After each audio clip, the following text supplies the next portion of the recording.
Hello, hello, hello, and welcome to the Rag Company Podcast. I'm Dane Hennen. To my right, Levi Gates. Oh, yeah. And to my left, Anthony Fisher. Hey, hey. And right in front of me, well, actually, I'm just going to pass it to Anthony. Explain what's going on here, Anthony. Why is there a box with a disembodied voice? Yes. A floating head in There's this a box floating in front head of in us. our podcast. If you're not watching this and you're listening, we have a special guest on here. So this podcast is part of our Grambassador series where we bring on our Grambassadors from Q1 to talk about them and how they got into the role they currently are in on social media or just in general as a job, right? Getting into detailing as a hobbyist or if you're doing this full time. The other thing we wanted to talk about is how they like being a Grambassador and how they like being a part of Q1. What they get out of it? Did they enjoy a couple of the free products? They enjoy testing some stuff out and getting their thoughts. So with us right here from Carnuba Detailing, we have Zaia. That's how you say it, right, Zaia? Zaia. Zaia, not Got Zaia. it. Zaia. There All you right, go. so Like Isaiah. Isaiah. There you go. I like that. Got it. Zaia. That's exactly what I use all the time, by the way. It's Isaiah, but without the I. That's all right, dude. I get Levi. Levy. I get Leviticus. I get guys, Leviticus? like I called on a pizza the other day and I said, they go, is this for Levi? Leviathan. And I was like, it's Levi. And he goes, oh, they spelled it wrong. Hold on. And he goes, Levy, right? And I was like, no, it's Levi. He's like, oh, no, they had spelled it right. I was just wrong. I like that. I was like, cool. So I understand with your that, pain. Getting Zaia. into this, so Sorry. Zaia, go ahead and give us a little bit of information about you. Tell everybody listening here who you are and how you got into detailing. Well, I don't want to go too far back, but I was born April 29th. No, I'm joking. So My mother's basically, name. my name is Zaia Dinka. I'm owner of Carnuba Detailing, and I guess where I can start out is like, first of all, you got to understand if you're a car guy or a girl, right? I mean, we can all assume that we're really, really into cars, we're passionate about and everything like that. I've always been like that throughout my whole younger childhood. I realized that very early on. But I didn't really get into detailing until I got my first car. And that wasn't until I finished my military training. My dad promised me when I got back, we'd go look for my first car. And the first one we checked out was a 2006 Saab 93 Aero. I know Nice. Dane is a big Swedish Dane. guy. Oh, yeah. I Dane got likes you, the weird man. I stuff. got you. Sweet speed. Hey, weird stuff is cool, man. Volvos and Saabs are my thing, man. Love those cars. But yeah, that was my first car, and it was black paint with gray, two-tone gray and white interior. Nice. It was great. Actually, in 2006, I believe they only made 600 of those models, so they were actually pretty rare for that year until the new body change that they did the following year. So the car was beat up, guys. I mean, swirl marks everywhere, like, you know, the usual. It's a used car, over 100,000 miles on it. It needed some TLC. Yeah. And it was at that point where I started trying out AutoZone products, Turtle Wax, McGuire's.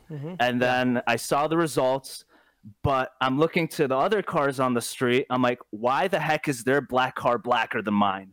You know, like, what's going on here? And I took it from there, and I started going online. All of a sudden, I'm trying out Optimum products. I'm trying out more professional grade stuff from McGuire's and things like that. And I fell in love with the results. I'm a big result kind of person. I love seeing results. But at the same time, through that whole process, I realized that maintaining your whatever you own, whether it's your vehicle, your motorcycle, even your relationships, your home, whatever it is, maintaining it, putting time and effort into it, that's where I really started gaining my passion, is that just the fact that I'm putting my time and effort into something and I'm getting something in return as well. So that's where my passion for detailing started. Then you start detailing your neighbors' cars, friends and families on the side and all that stuff. But the biggest step forward for me when it comes to the business aspect was in college. I had a professor that offered me an opportunity on something similar to like a Shark Tank competition. I'm sure you guys have watched the show before. That's basically what they did. It was a 3-part competition. So you give your first presentation, your second, and then the final one. And then people are eliminated throughout for an angel grant at the end of the day. And I won the competition, just keep it short. Wow. And I won a Congrats. good amount of funds to go ahead and start what is now Carnuba Detailing. And it wasn't until after the fact, a few months later, that they told me actually most of the people just dropped out of the competition. So that's kind of why. not to say I didn't do a good job or anything, but they're like, yeah, You you're were pretty like much the up last against person. one other. They're like, well, Yeah, one other We don't want that person. prestige to wear off. Yeah, right. So I basically told everyone like, yeah, I competed against all these people and I won. And all of a sudden I'm like, oh, so I was competing against someone who made They don't some need to know decals that. and No, window stickers. Yeah, right. So, but basically that's how it all started. And I was very community focused at the beginning. Yeah. Started off about a year or so in the Chicagoland area in the winter. That's where I started. So it's very difficult. Obviously, I know you guys have cold weather over there as well. And then after that point, things started picking up. Weather started getting warmer. Started making some more clients and maintenance clients as well.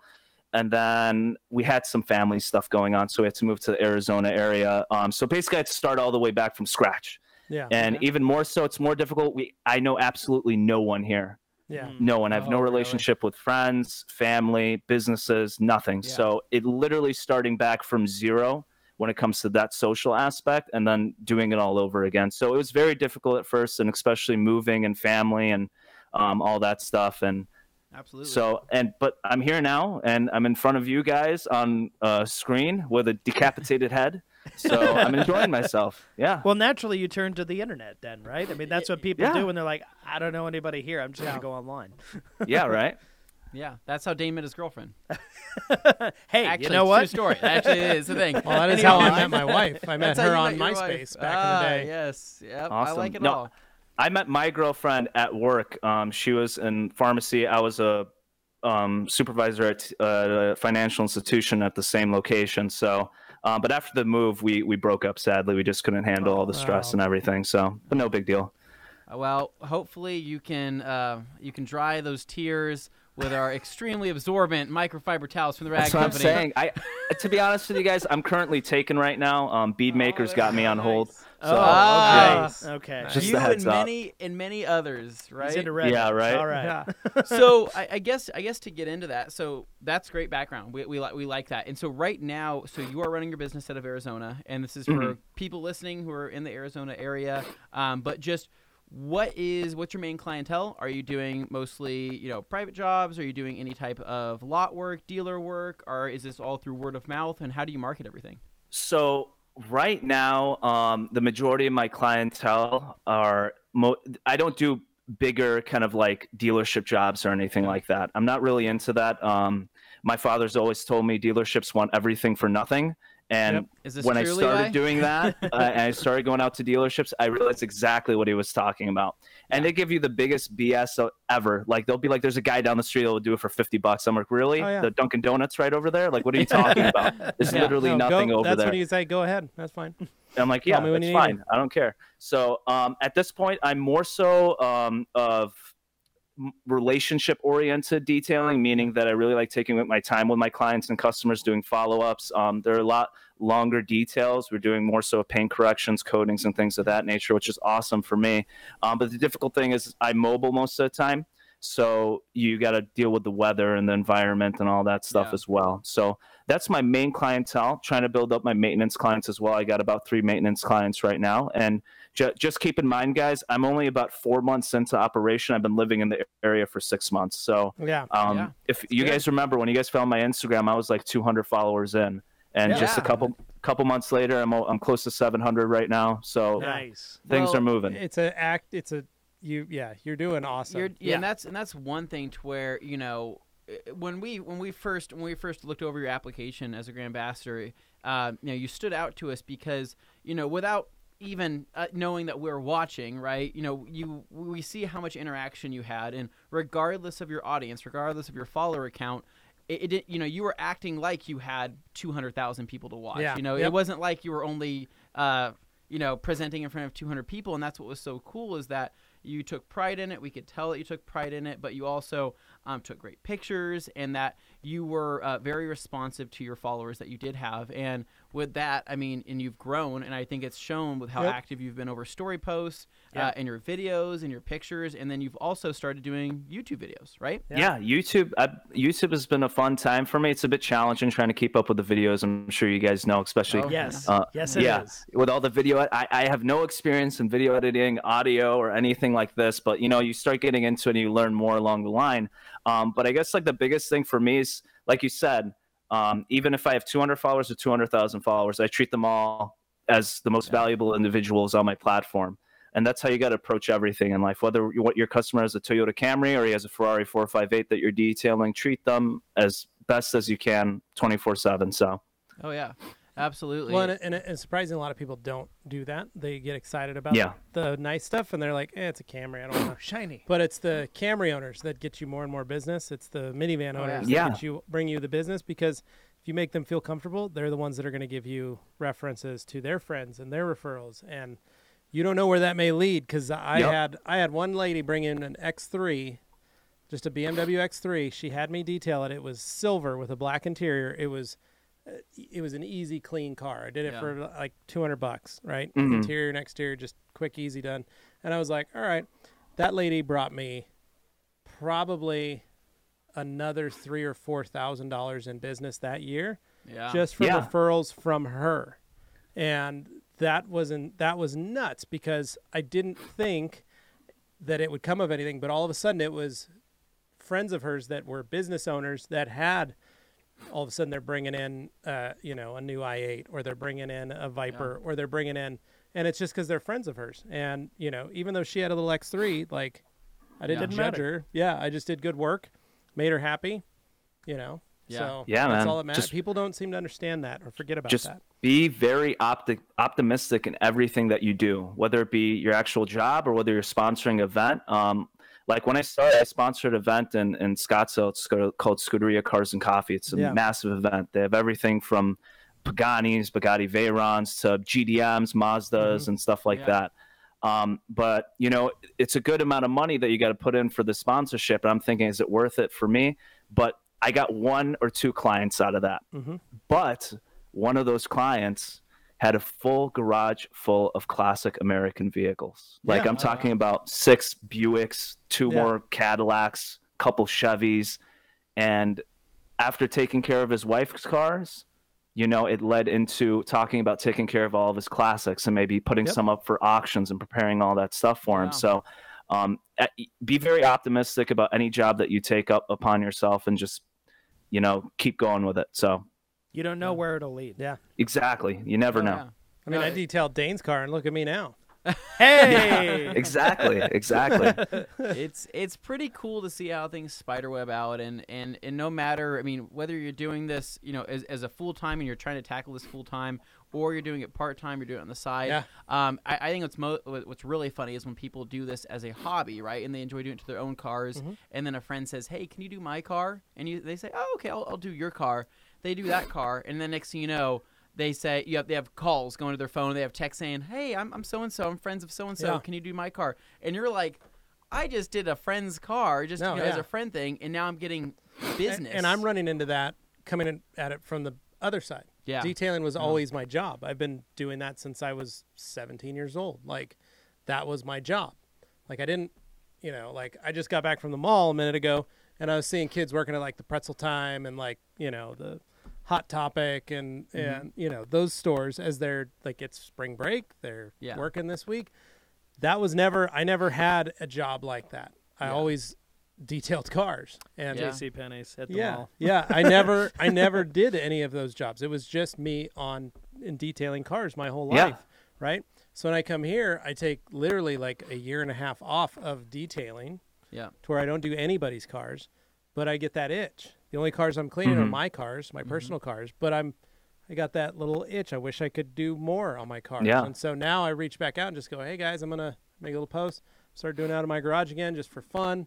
Yeah. And I would literally be booked up every weekend if I could, because it's just the outpouring of people that are literally going, "Oh, I have old customers that want to use me," but then I have them referring their friends. Yeah. That are just like, "Hey, I heard your detail. Well, I only do it." Hold on, like it can spin quick. Don't you find that while it is kind of an isolated activity on your own doing it, it's also got kind of a social aspect to it in terms of like, what we're doing here, obviously. But I mean, like, you always have the neighbor walking by, looking, seeing what's going on. Sure enough, they spark up a conversation like, "Hey, mine next," the it's that guy. It's everybody like, there's always that. But it is. You bring up a very good point. Like I said, I've only been in my area of Arizona, Surprise, Arizona, for a very short time, but I have a great relationship with the majority of my neighbors at this point. And that relationship started with detailing. Officially. Like everyone has cars, okay? And they're big investments nowadays, especially if you have a very nice vehicle, and everybody wants to know how to take care of them. So pretty much a lot of my neighbors approach me, seeing me taking care of cars, whether it be mine or customers bring them over for more higher end detailing, like paint correction, stuff like that. So all those relationships I have with my neighbors right now literally started with detailing. So yeah, that's rad. That's sweet. So I guess getting into that, so one thing we want to kind of transition to was talking about kind of your products, what you're using, what you're enjoying lately. And this is not limited to one brand. You don't have to just say TRC. We just want to talk about what's your go-to. Are you typically doing pressure washer washing? Are you doing rinseless washes? What's your go-to on products for jobs that you're tackling? What is Surprise Arizona like? Yeah, what's it like out there? Yeah.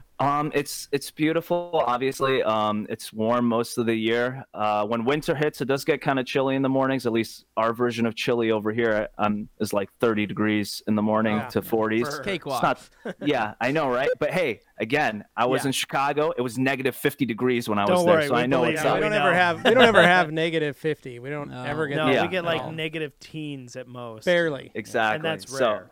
And now I'm a baby, because when I go back to Chicago, I'm like freezing over there. I can't handle it anymore. So, but when I was over there, I was wearing shorts year round. So, but when it comes to weather here, it's very nice. It's always great for detailing and taking care of your vehicles, which is awesome. And people take pride in their vehicles around here. There's a lot of car shows and events year round.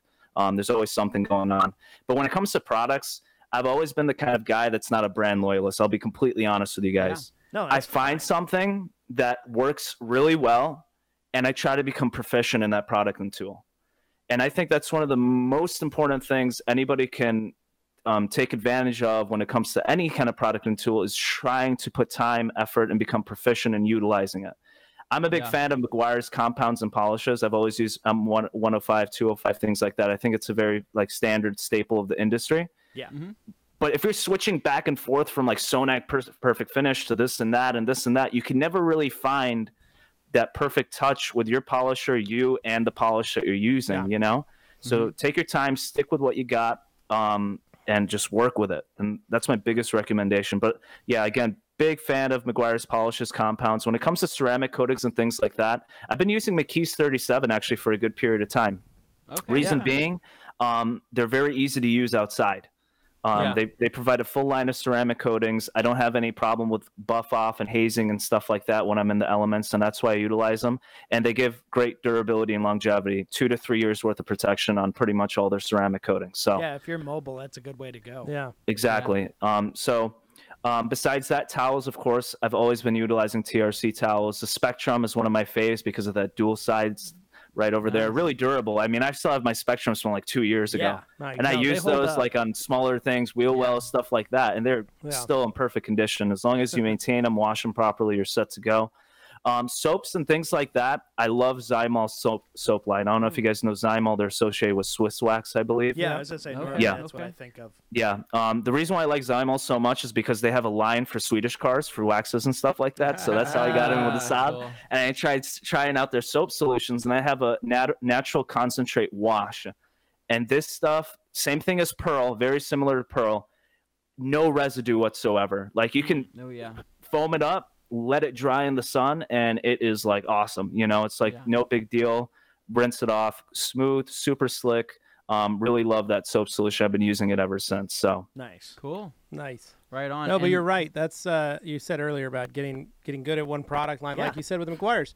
A lot of detailers that are getting into this get too jaded and go through the gimmies. They're like, I got to try this, I got to try this, I got to try this, or they try one and they're like, wow, that worked really good. And then they jump to the next one. And like, I've even seen detailers do that same thing with tools where they're like, I need to get this tool because I have to, I need it. And it's like, well, you don't. If you've already got this and this, if you have the money and you have it, fun, that's fine. But if you just want but if you're buying it just to have it, like you kind of need to make it work. And especially production detailers or detailers that are doing it for a living, you have to be good at one system, because you have to create that standard operating procedure so that if you ever do hire somebody else, it makes it easier on you as the employer and as the trainer to teach an employee how to do something.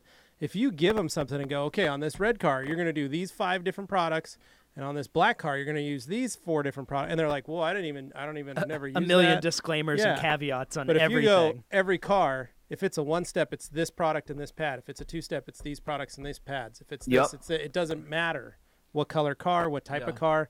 And it's only then when you have rare situations, which is kind of how we've kind of developed what we sell, is based on that. So we carry the optimum lineup, but we also carry last cut, because there are times when you need the last cut. Yeah. And so we try and keep it very simple so that people can understand, like, and it's very friendly for owners and businesses to utilize that lineup. Yeah. So, exactly. And I think having those.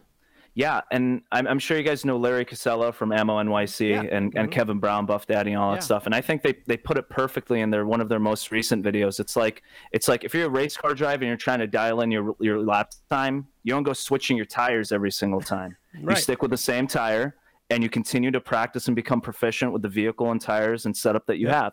And again, a lot of guys always, like you said, like the gimme guys, they're always chasing after different products and tools and stuff like that, the best of the best.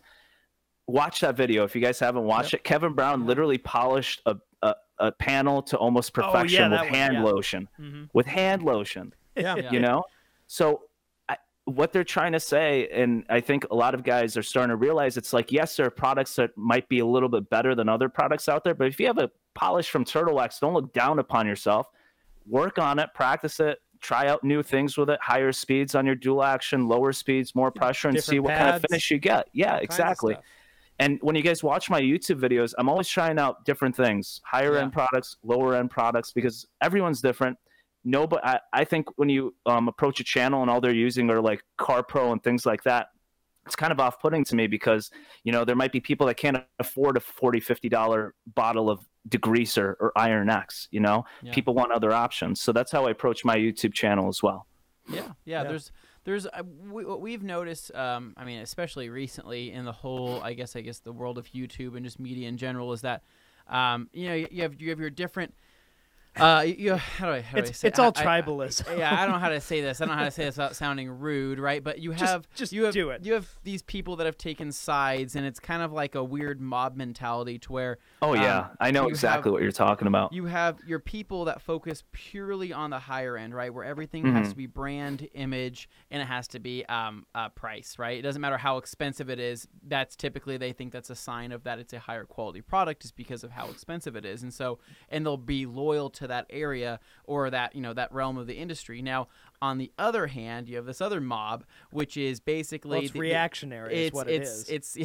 It's these guys that just, you know, have to say, you know, F the man, and there's somebody behind. There's always, I don't know. Man behind the curtain. It's always the man. It's always like the man that they're trying to fight take down the wizard and say, you know, don't believe what they're saying. It's all a bunch of BS. It's all comes from the same place. Yada yada yada. And these are the guys using the lowest end of the lowest end, and they argue that, you know, that's better than that. But if it works and it's fine, it's fine. The issue is when people come at it, whereas what I say goes and everything else is.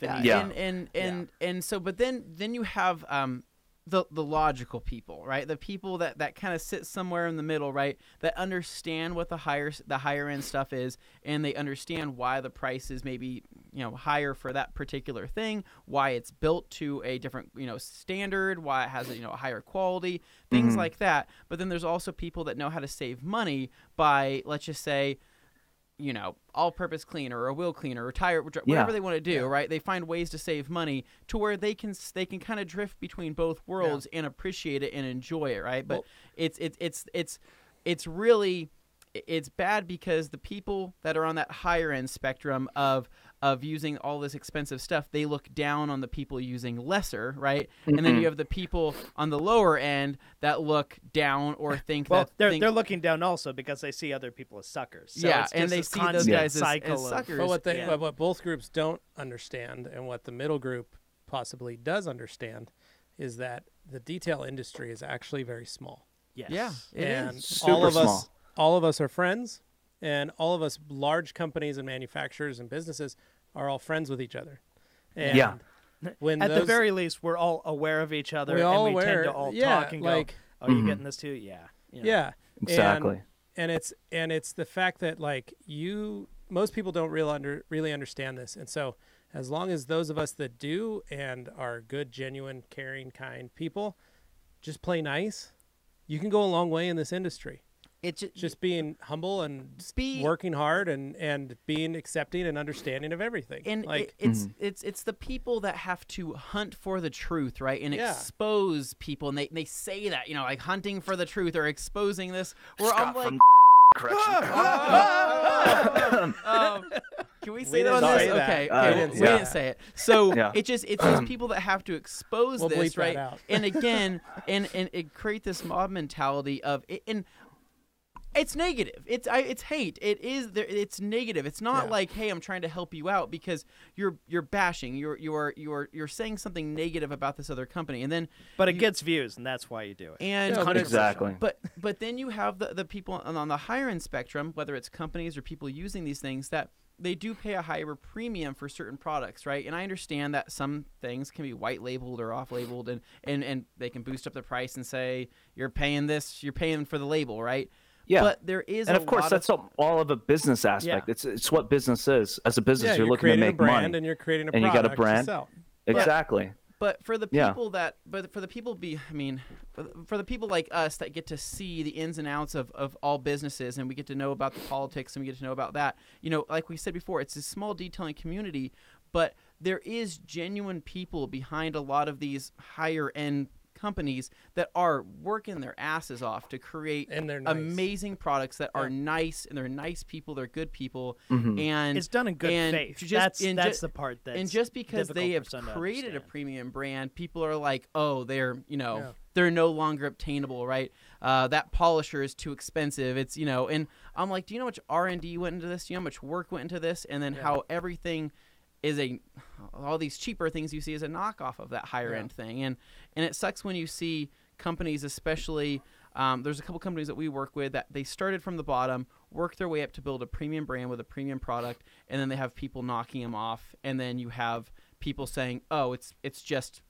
a utensil, it's just a small cheap tool, it doesn't matter if I buy the knockoff or the real version. Right. I mean I think you gotta like us as detailers and guys that are really, really passionate about industries, like we have to remember, we got to think about it more so of a consumer end. They're just looking at like the end product, right? They don't understand see the story behind that. They just see the product. Exactly. And Obsessed Garage put this perfectly. I know you got the bloody hand shirt on right now. He's like, they don't understand all the years of time, research, technology, brand development, the thousands and hundreds of thousands of dollars going into this company to produce that one dual action polisher from Rupes.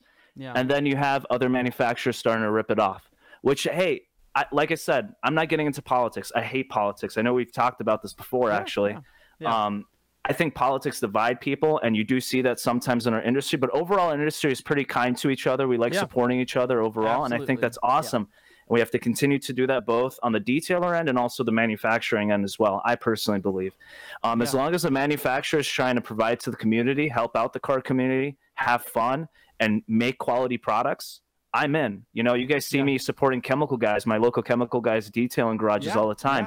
I'm really great friends with the owners, amazing individuals. I'm more than happy to support them at their car events, share their products and things like that, because I understand their end goal is to provide a quality product with value to their consumer, and that's not only that, but the detail garage, the people that are running it, most people seem to forget that that's their job. That's what takes care of their house payment. That's what takes care of their people stuff too. For their food. They're obviously going to say that their products are the best, because you have to believe that. I believe that my services are the best in my industry. Obviously, there's always room for improvement. I can learn more. I can train myself. Take training with Rennie Doyle, like I'm doing pretty soon. And but you still have to have that confidence in yourself, and they're just doing the same thing with their product line. So so I guess transitioning from here, so we have a couple more topics to talk about. What do you have going on this year? Any other big plans? You mentioned training with Rennie Doyle. Join the detail mafia. What else is in store for you for the rest of the year? So the rest of the year, I got some plans coming on. Like you said, I'm going to a 5-day training with Rennie Doyle. It's a very small group training. I actually ran into William Lara, owner of Miami Lux. I know Levi, yeah, you guys know him, right? Yep. Awesome guy. We know William very well. He seems to run into us everywhere we go. He seems to find the out. Same thing right now, and I've literally spent only 20 minutes of my life with him. Right? So, yeah, we're like, why do you keep following us here, William? Stop it! Like it's been like that for 3 years. We'll show him this. Yeah, podcast. man, he's an awesome guy. Yeah. Awesome guy. He's only been in the industry for only a few years now. He's just made amazing leaps, and obviously he gives a lot of credit to that for Rennie Doyle and the training that he's been through. But I ran into William. I knew him before and after, and I knew him, and he is a totally different. He's still William, but his attitude and the way he presents himself is totally different. After training with Rennie. So and when I ran into him at the event in Miami, the 10X conference with Grant Cardone and everybody, and I saw his image on Instagram with the hashtag 10X. I'm like, hey, there's a fellow detail, let's meet up. And all of a sudden we get into conversation, and like you said, you notice something about him that's a bit different and very not, I don't know how to say it, like attractive and motivational to what he does in the detailing industry. And he talked to me about the training. He's like, dude, it's a life changer. You got to do it. And I'm like, you know what? At the end of the day, if you don't invest money into yourself, it's just going to be sitting there and it's not going to collect any value. Okay. So I spent it's a good chunk of cash to go to the training, but I think it's going to be completely worth it. I'm super excited for it. Yeah, super excited for it. He teaches a lot of business-related stuff, so it's exactly. And I'm a big entrepreneurship business guy, so I love that kind of stuff. I'm always listening to Gary Vee, and Andy you were in from the military too, so you'll fit right in. Yeah. I heard he's also a service member as well, so I'm really excited for that. Yeah, well, and he runs that whole he gets you thinking that way. And I say for some of the detailers that there are some people that come into his training that just maybe they don't mesh with his personality. Yeah. But what they do take home is the skills he provides. And then there's other guys that actually kind of need that kick in the butt from him to get their act together and actually really focus on their business. Yeah. And so that's what's so great is his training all the way around. It doesn't matter where you come from, but it's well-rounded. And I think that's what's so cool about Rennie is that, you know, he is a nice guy. He is fun. He's fun to be around. Yeah, he was just here last week. He's constantly joking around. He's a teddy when bear. It's appropriate and when that vibe is being set. But when it comes to business and when it comes to detailing or working, dude, he is. Time to get to work. He's strict. He's strict. Nobody stands around when things need to get done, and it's really cool to see, especially at Air Force One. So I don't know if that's something you're going to be interested in doing down the road. Guys, at the end of the day, I'm personally all in. Like you guys know, this is a lifestyle. I love what I'm doing. I love our industry, and I'm here to stick with it. So my end goal is that Detail Mafia, that Air Force One.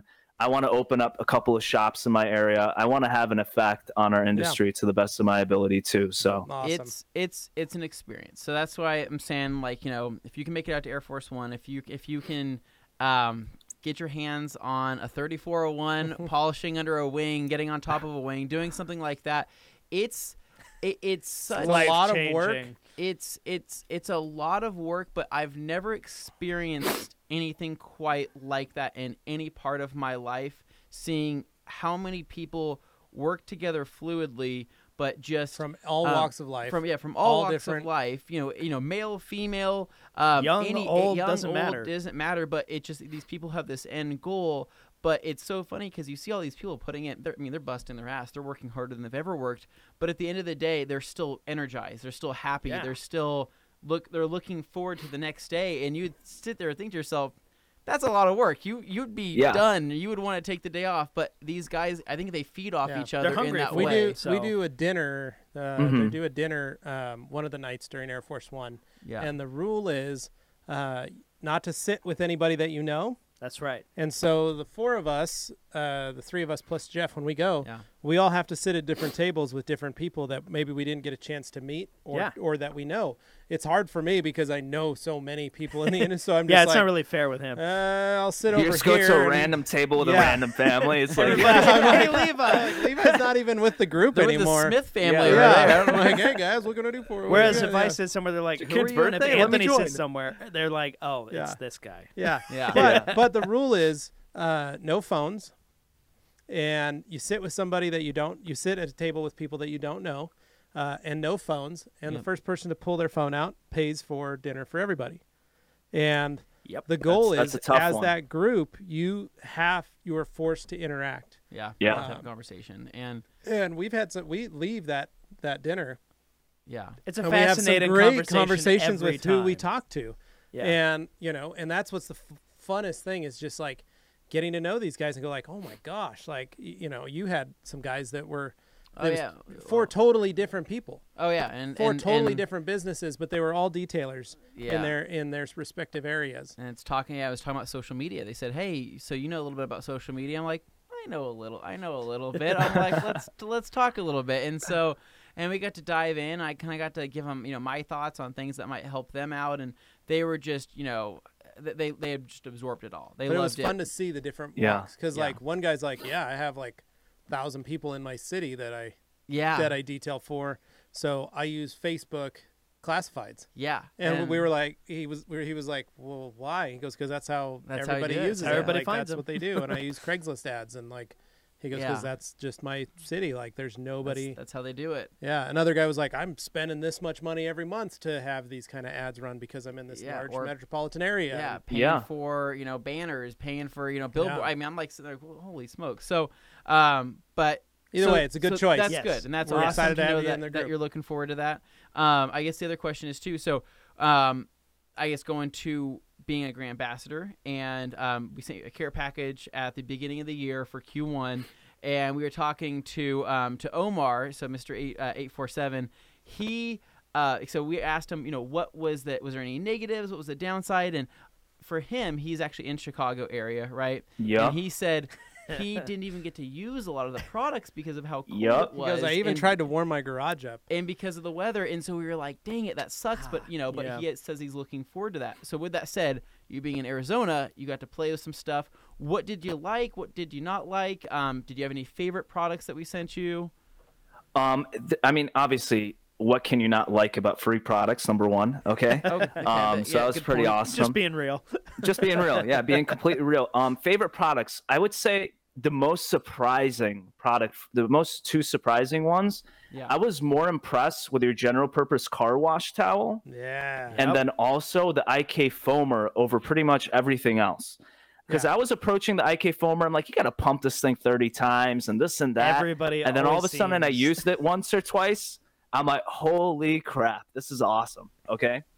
Besides that, the car wash towel, it's an amazing all-purpose towel. Such a basic, use it buffing off compounds, polishes, leveling off coatings, interior cleaning, door jams, all that stuff. It's like I could keep this thing anywhere and be satisfied with taking care of anything on a car with it, Yeah. Yep. So those things were awesome for me. They were the ones that surprised me the most. The Eagle Edgeless I've used prior, great towels, obviously, super soft. The way that the actual microfiber, I forgot, what's the term with the actual strand of microfiber that you guys use? Knit weave? Yes, exactly. Yeah. Super soft. Impresses everyone who I show it to. I bring a bottle of Bean Maker and 2 Eagle Edgeless towels pretty much every car show or event I go to. And I can assure you guys, I don't know if you guys have been keeping up with those discount codes, but please, I want to see how many cross sales I've made so far. All right. Let's be completely honest. Okay. Every time I go somewhere, I get at least 2 to 3 people telling me that they want a gallon of this stuff. And it's just that awesome because it's like instantaneous slickness and gloss. And that's another product I never tried before. And they smell it in the air, right? And like, What's that? That like honestly, I just want to buy like 100 gallons and take a bath with it and see what happens. You probably call PNS. You could probably get a couple 55-gallon drums, not a problem. Right? Put them on a pallet and ship them to you. It's like I was extremely slick. Man. I flew off my bed. See what happens. Yeah, all the pipes work really well in my house now too. And that's what's really cool is part of the whole Grand Ambassador program is our ability to be able to send you products for you to try and you to use as an end user, but we love the aspect of being able to provide you with towels to do your own giveaways and to do things like that to utilize those towels because it's a lot of towels, and as good as they look on a shelf, people. A lot of people don't realize what premium microfiber is. A lot of people don't get to utilize really cool, nice towels. And so seeing that kind of stuff for the first time, for your followers or people that you're going to car shows, it makes all of the world. And, we're thinking, to ahead. And one thing that we probably want to revise is, as Mr. 847 said, for the Q1 Grambassadors, maybe next year focus more around waterless washing. Still include things like bead maker, but things that you can use in the winter months. And as you know, being from Chicago, there's Omar, only so many products you can use. I know you're pain, brother. I mean, I remember I was outside. It was literally 30 degrees, and I picked up my bottle of O&R, and I couldn't use the trigger because it was frozen. And I just look at my customer. I'm like, you know what? Let me just take your car to my garage. And the biggest tip I have for anyone in colder areas such as that, like a very good propane heater for your garage area, one that doesn't like obviously release fumes or anything like that. So you got to make sure you get an indoor one, but that helps out dramatically to heat up the garage. Nice toasty, 65, 70 degrees. Go ahead and take care of your car after that point. Good $100 investment. Totally worth it. I still have mine. So just in case. Absolutely. If I head back any day. Yeah. Right on, dude. Well, I guess we want to say, thanks for being a Grambassador, dude. You have. Thank you. You were out there killing it. You've been killing it. You've been doing such a good job, and when everybody did a good job, and everybody kind of had their unique take on the Grambassador, sponsorship, because we didn't want to give a whole lot of direction because we like creativity, and we saw that everybody that we chose was creative and was able to kind of form their own path in whatever kind of media they chose to produce, whether it was pictures, story posts, videos, YouTube stuff, and you did a huge mix of everything, which was just really cool to see. It was definitely rad. Yeah. I mean, I just want to say thank you to you guys because honestly, without any of this happening, my Instagram, my social media, pretty much everything right now wouldn't be happening to me. At the end of the day, guys, I look at it from like a business owner perspective. You guys are a part of your business. You guys are a family, and you're giving your passion for free to individuals. And I need to at least return some quality value back to that. And that's kind of my approach to it. And that's why we appreciate it. Thank you. I try to make that content to the best of my ability. Yeah. I just want to make sure I represent you guys the best I can because I know you guys are putting that effort for your viewers, your clients, and your followers on Instagram and all the social media platforms as well. So absolutely, man. Thank you. And so, and although you are the Q1 Grambassador group, keep in mind you're still a Grambassador for 2019, right? So you're still, we still look at you representing us. And if we're down in Arizona, you're a friend of ours. You're an extension of us that we always want to be able to link up with, go out to dinner with, grab a drink with, things like that if we're around the area. And if you're around our area, we always want you to know you have an open invite to come hang out with us because, this is like you're in. And we don't want people to think that just because their quarter ended, right, and that's not the end of it. And that's where... keep it going, man. You've been a Grambassador. You're a 2019 Grambassador regardless, and we appreciate everything you've done. And we just want to say thank you again. So Dane will take it away here. I think, Dane. All right. Well, this has been great. Thank you so much, Zaia. This has been fun. No problem. Thank you, guys. It's an honor. I feel like this probably isn't the only time we'll probably have you. Maybe we'll have you on the main podcast at some point. Who's to say? Absolutely. But any rate, guys, thank you so much for watching. Thank you so much for listening. And Zaia, thank you for being a guest and a Grambassador. And from all of us here at the Rag Company, adios. See ya. Take care, guys.